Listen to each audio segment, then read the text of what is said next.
Hi, it's Steve at Avolites. So in our last video we looked at capture settings.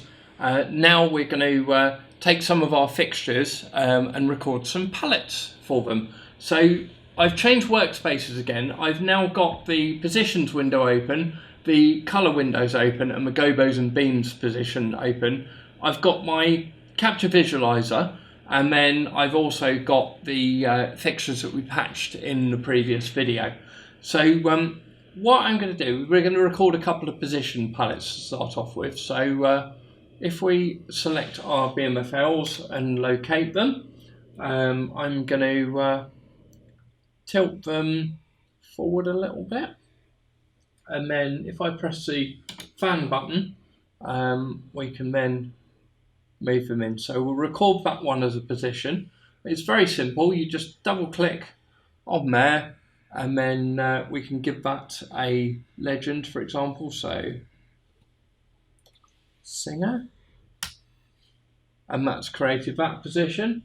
And then we'll do one more as well. So if we tilt the lights up there, and we'll call that position sky.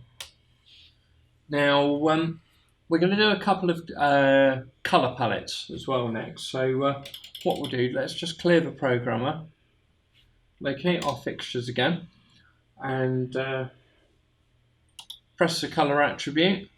These have got a colour wheel as well as colour mixing. So what we'll do is we'll pick colour mixing on it first of all. So we'll put cyan, and again double click on the palette, and it actually puts the colour that you've got selected in there for you. So we'll do another one there. So we'll take that to 0.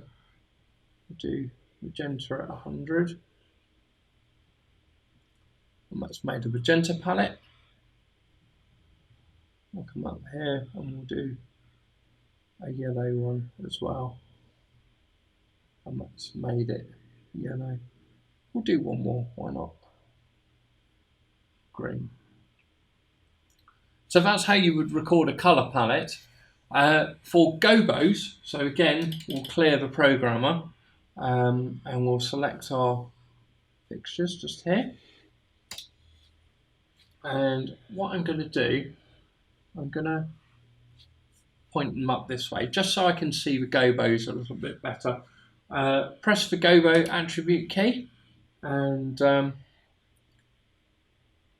we'll go through and record a couple of gobos. So one there,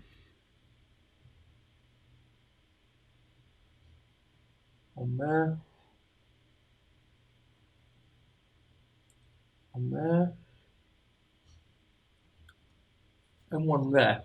Now, what we can do with our palettes now that they're recorded is I can select, for example, I want my spots in green, and I want them to point in that position, and I want them with that gobo. So it makes it very, very easy to recall information that you've programmed on your lights just by having the information in the workspace windows that have those attributes on them. We'll see you on the next video.